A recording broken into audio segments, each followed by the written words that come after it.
Diagnostic on this Frigidaire freezer. Got the high temp alarm going off. Model number for the unit is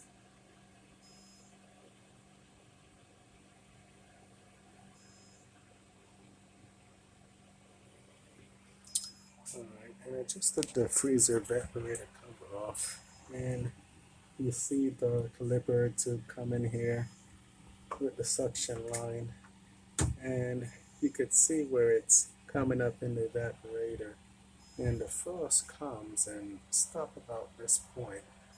Over here is pretty, pretty warm, so you could see that the ice buildup here. So that's like a clear sign of what you'll see when there's a leak in the freezer evaporator. So that's what it looks what's going on. One bit when I hook up my gauge to this unit, it's going to be low in refrigerant. Alright. Hit up the like, share button, subscribe.